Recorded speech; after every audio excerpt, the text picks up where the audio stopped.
Sebagian masyarakat Indonesia mengenal jengkol sebagai salah satu bahan makanan yang mempunyai aroma khas dan berbau tajam. Buah yang biasa dijadikan sayur dan dimasak dengan sambal atau semur ini mempunyai rasa yang unik sehingga banyak digemari. Tetapi banyak juga orang yang menghindari mengkonsumsi jengkol karena aroma yang ditimbulkan setelah mengkonsumsinya. Di Desa Neglasari yang menjadi sentra industri kerupuk Garut ini menjadikan jengkol sebagai bahan tambahan salah satu hasil produksinya, yaitu kerupuk jengkol. Untuk dapat ditambahkan ke dalam adonan kerupuk, maka jengkol harus dibersihkan terlebih dahulu. Bagian kulit jengkol yang berwarna hitam dibuang agar dihasilkan kerupuk yang nampak bersih. Setelah dicuci bersih, barulah jengkol siap diolah. Tetapi dalam pembuatan buras dan kerupuk ini, kami tidak menggunakan jengkol yang terlalu banyak, sehingga masih aman untuk dicampurkan ke adonannya.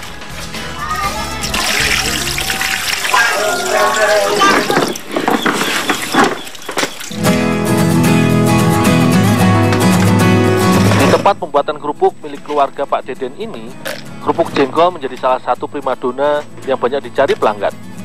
Di sini, jengkol tidak hanya dijadikan kerupuk, tetapi juga bisa dijadikan bahan campuran untuk membuat kue buras yang lezat. Sebelum dicampurkan ke dalam adonan kerupuk ataupun buras jengkol, maka buah bernama latin Acidendon Plausiforum aku haluskan terlebih dahulu. Jengkol ditumbuk agar mudah menyatukan dengan bahan pembuat buras dan kerupuk nantinya. Di dalam jengkol ternyata terdapat protein dan vitamin C yang tinggi. Di dalam 100 gram jengkol terkandung sekitar 4,7 gram zat besi sehingga baik bagi para penderita anemia. Tidak hanya itu, jengkol juga kaya akan kalsium yang baik bagi pertumbuhan tulang dan gigi.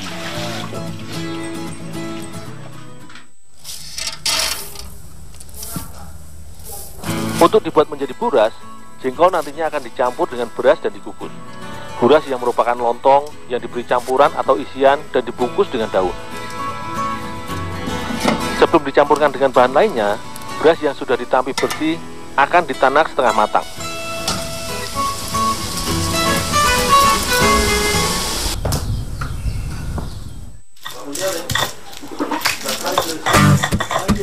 Bahan campuran buras berupa halusan jahe yang dicampur dengan bawang merah dan bawang putih. Semua ditumbuk halus dan ditambahkan dengan penyedap, garam, serta irisan gula merah. Sebagai pelengkap bumbu halus ini akan dicampurkan dengan tempe dan dihaluskan bersama-sama sampai semuanya tercampur secara merata.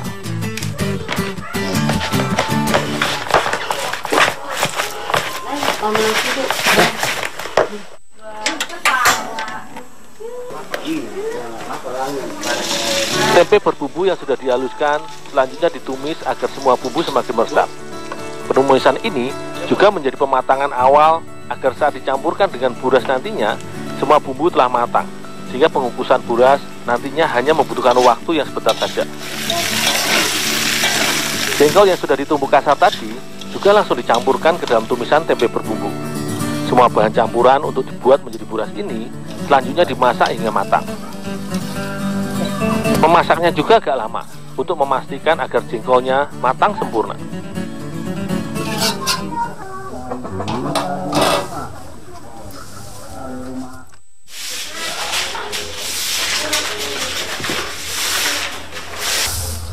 Campuran tumisan tempe berbumbu serta jengkol selanjutnya diaduk bersama beras kukus setengah matang.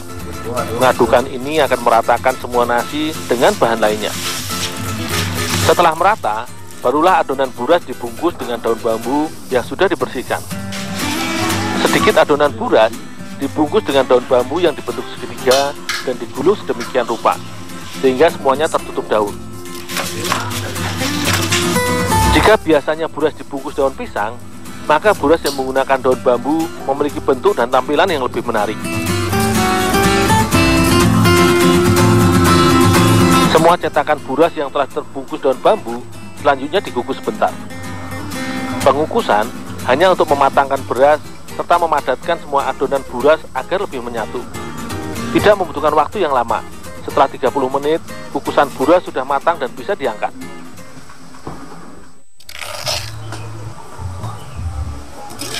Untuk pembuatan kerupuk jengkol, Adonan yang digunakan berupa campuran tepung gaplek dan tepung tapioka. Bawang putih yang sudah dihaluskan dengan garam ikut ditambahkan sebagai penyedap. Pewarna makanan ditambahkan sebagai variasi untuk memberikan hasil kerupuk yang lebih menarik. Sebenarnya, kerupuk jengkol buatan Pak Deden memiliki warna kecoklatan. Sebagai bahan utama, maka jengkol yang sudah dihaluskan ikut dimasukkan ke dalam adonan. Tidak ada takaran khusus berapa banyak jengkol yang dibutuhkan sekali adonan. Jumlah jengkol ditambahkan secukupnya dan sesuai dengan banyaknya adonan saja.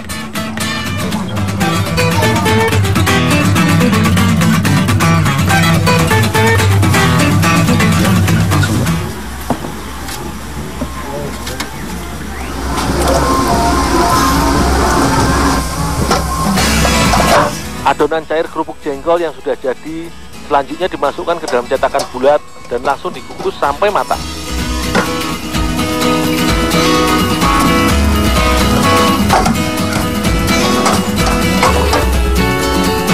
Pengukusan akan memadatkan adonan cair kerupuk jengkol jika mudah dikeringkan.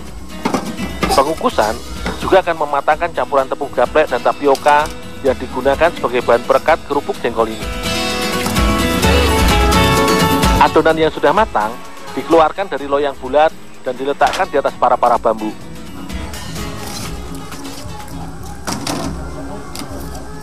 Bener kalau ini ada gitu.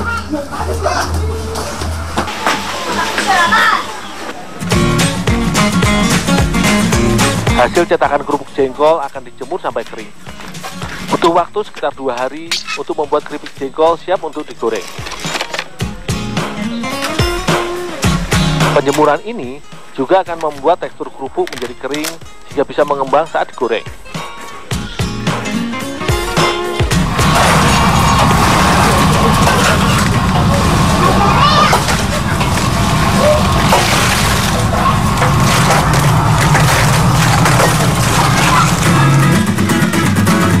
Kerupuk yang sudah dijemur beberapa hari sebelumnya langsung digoreng oleh Pak Deden. Kerupuk kering dimasukkan ke dalam kuali kecil yang berisi minyak dengan tingkat panas yang sedang. Setelah kerupuk mulai mengembang, maka kerupuk langsung dipindahkan ke kuali kedua yang berisi minyak yang lebih panas. Hasilnya, hanya butuh beberapa detik saja, kerupuk langsung mengembang sempurna.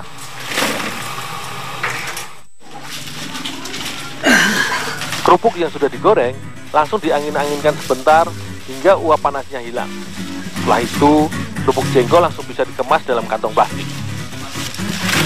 Satu kantong berisi 10 kerupuk jengkol dan dijual dengan harga Rp5.000 saja.